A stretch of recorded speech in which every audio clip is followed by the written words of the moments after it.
In the quiet suburbs of Albuquerque, New Mexico in 1964, a baby named Jeffrey Preston Bezos was born. No one could have guessed that this child, who was born to a teenage mother and raised by a Cuban immigrant stepfather, would one day change how the entire planet shops. This is the story of how Jeff Bezos became rich.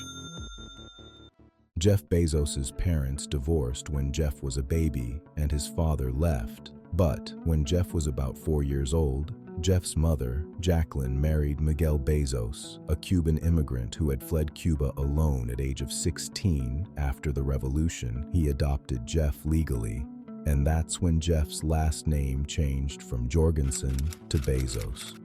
The family moved to Houston, Texas, where Miguel worked as an engineer for Exxon, and Jacqueline focused on raising Jeff and later his two younger siblings, Mark and Christina. Jeff's childhood wasn't luxurious, but it was filled with love and questions. Jeff spent summers at his grandparents' ranch in Texas, fixing windmills, repairing tractors, and learning how things worked. His grandfather, Lawrence Preston Guise, had worked as a regional director for the U.S. Atomic Energy Commission, and he became a major influence on young Jeff. Those long, dusty days taught Jeff discipline, patience, and most importantly, that problems could be solved with persistence. In Houston, Jeff attended River Oaks Elementary School, where teachers noticed his sharp intellect early on. He shined in math and science, but he was also independent-minded. He preferred to work on what interested him rather than what was assigned later. Before he started high school, his family moved to Miami, Florida, and Jeff's interest in computers deepened. He joined programs that exposed him to early programming and technology, rare for a child in the late 1970s. As a teenager, Jeff showed signs of leadership early. At Miami Palmetto High School, he was valedictorian and obsessed with space. He even gave a graduation speech about humanity building colonies among the stars. After that, he went on to Princeton University, studying electrical engineering and computer science, and graduated in 1986. Jeff was 22 years old at this point, fresh out of Princeton. Bezos jumped into the corporate world. Through Princeton's career placement office, Jeff came across an unusual company name that caught his eye, Feitel. It wasn't a big corporation. It was a tiny financial technology startup, newly founded by Bankers Trust to explore how computers could be used to make international trade and communication faster. In 1986, the internet as we know it didn't exist yet. Email was primitive, fax machines were common. So what Feitel was trying to do was connect financial firms electronically across borders. This was irresistible to a young computer scientist with a love for invention, so Jeff applied and interviewed for a software engineering role. Jeff also got offered to work in Intel and Bell Labs, both stable tech giants, but Jeff chose Feitel because at Feitel, he met with people who were building the core product from scratch, not maintaining systems, but designing them.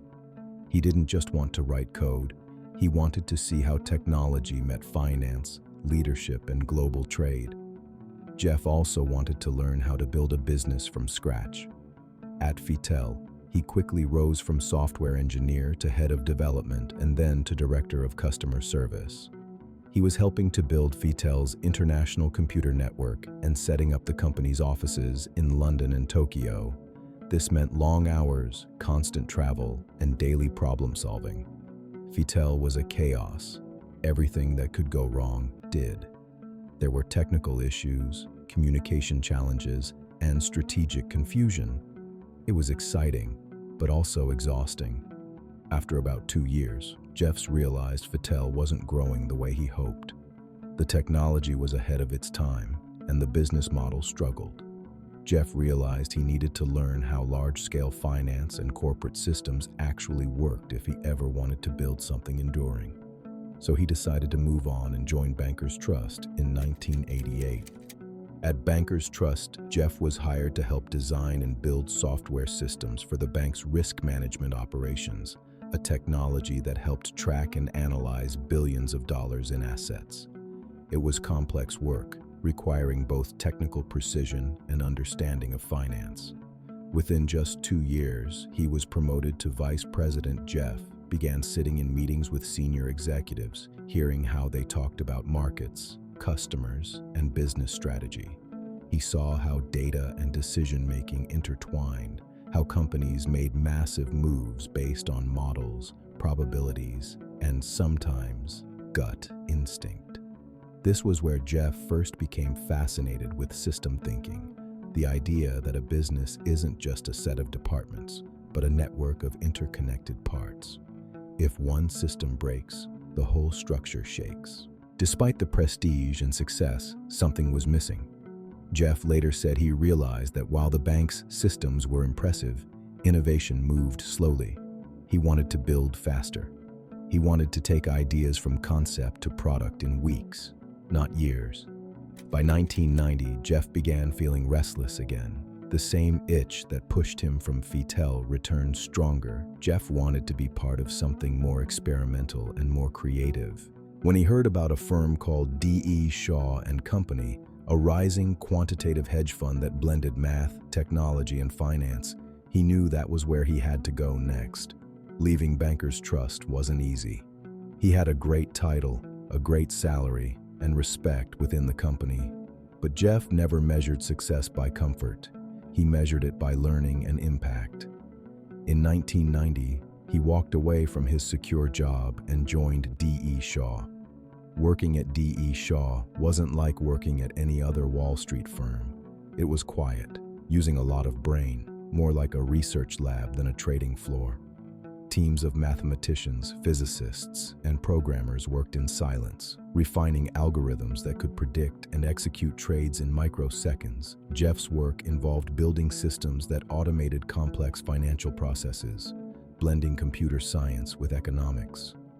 But more importantly, he was learning how technology could revolutionize entire industries, not just finance.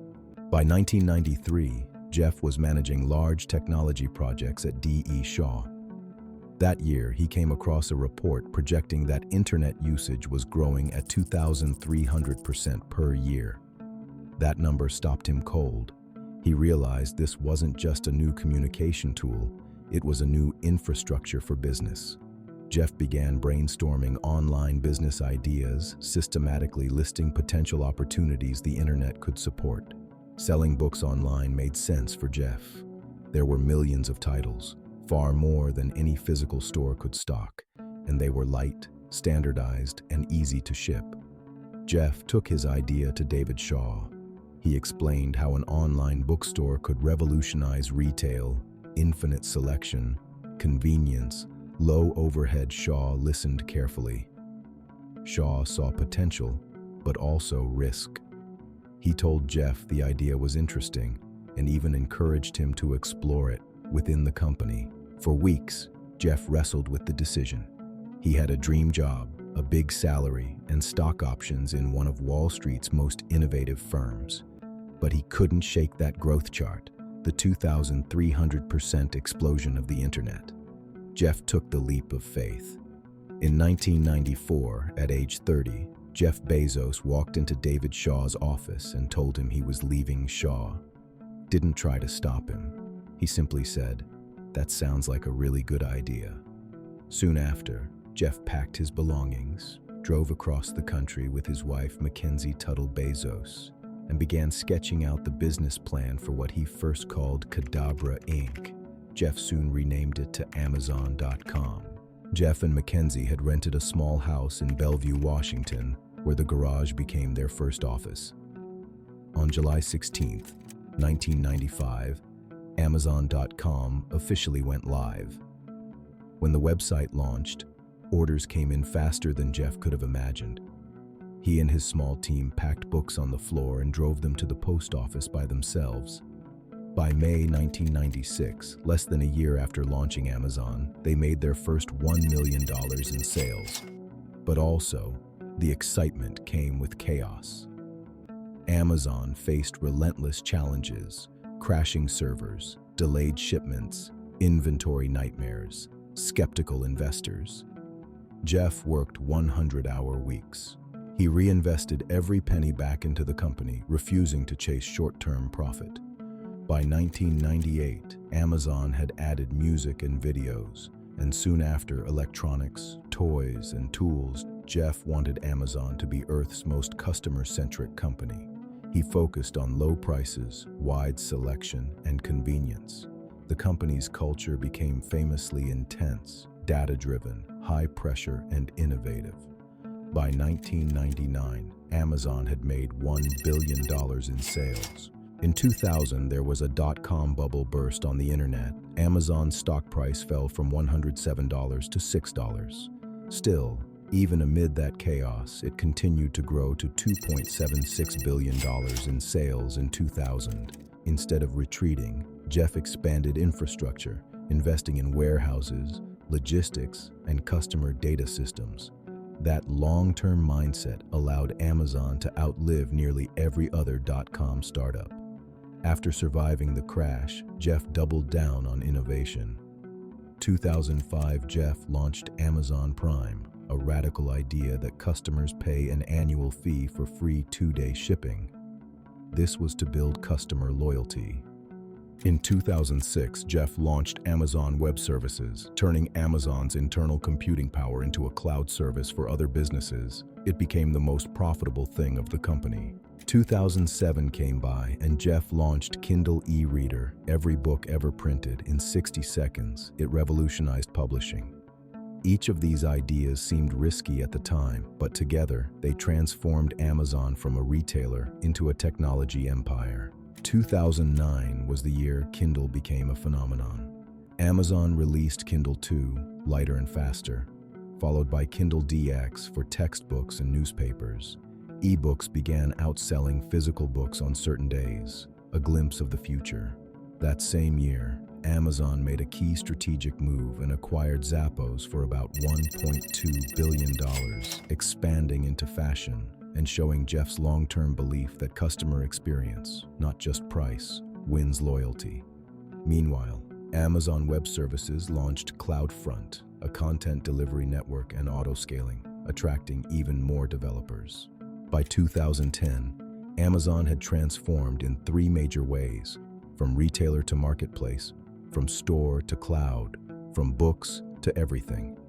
Now nearly 30% of sales were coming from third-party sellers, not Amazon itself. Amazon Web Services was now supported by hundreds of thousands of clients. Amazon expanded globally, entering new markets like Italy, Spain, Japan, and China. Categories like electronics, home goods, and groceries exploded. By the end of 2010, Amazon's revenue hit $34 billion. Between 2011 and 2012, Bezos launched the Kindle Fire, Amazon's low-cost tablet, designed to rival the iPad, but with one key advantage: it connected directly to Amazon's ecosystem of books, movies, and shopping. The goal wasn't profit on the hardware, it was to bring customers deeper into Amazon's world. In 2013, Jeff began expanding his influence beyond business into media, public thought, and innovation. 2014 came around. Amazon launched the Fire Phone, its biggest flop. But out of that failure came something revolutionary: Alexa. The team that built the Fire Phone's voice recognition tech turned it into the Amazon Echo smart speaker. By 2015, Alexa became a household name. It was the start of a new interface between humans and machines, and Amazon owned it. That same year, Amazon turned 20, and for the first time, it reported over $100 billion in annual revenue. Between 2016 and 2017, Amazon exploded in scale. Amazon Prime Video went global, competing directly with Netflix. Amazon Web Services became the backbone of the internet, surpassing Microsoft and Google in cloud market share. Amazon Go stores debuted, checkout free convenience stores powered by AI cameras. And in 2017, Jeff Bezos officially became the richest person in the world, with a net worth surpassing $100 billion. That same year, Amazon acquired the Whole Foods market for $13.7 billion. It gave Amazon a physical retail presence and direct access to the grocery industry. By 2018, Amazon's valuation hit $1 trillion, only the second company in history to reach it after Apple. In 2019, Jeff faced personal challenges. His divorce from Mackenzie Bezos became public, ending a 25-year marriage. Mackenzie received 25% of their Amazon stock that was worth around $36 billion. Despite the personal storm, Jeff stayed focused on the company. Then came 2020. While most businesses struggled, Amazon became a lifeline. The company hired over 400,000 workers in 1 year. Amazon Web Service powered remote work for millions. Amazon's revenue soared past $386 billion in 2020. By the end of 2020, Amazon was valued at $1,600 billion, and Jeff's net worth exceeded $190 billion. In July 2021, Bezos stepped down as CEO of Amazon and became executive chair. Between 2022 and 2023, Amazon continued heavy investment in infrastructure, cloud computing, Amazon Web Services, and AI capabilities. Jeff's attention outside Amazon grew to be more visible in media, space, and philanthropy. In 2024, Bezos announced plans to sell up to around $4.75 billion of Amazon shares over the next year as part of a trading plan. In 2025, Bezos sold around $737 million worth of Amazon shares in mid-2025 as part of his prearranged plan. Now 2025, Jeff Bezos' net worth is $239 billion. From boring ranch days to hard days in school, years of hard work, Jeff Bezos made it. Thank you for watching this video. Remember to subscribe, like, and share. Thank you.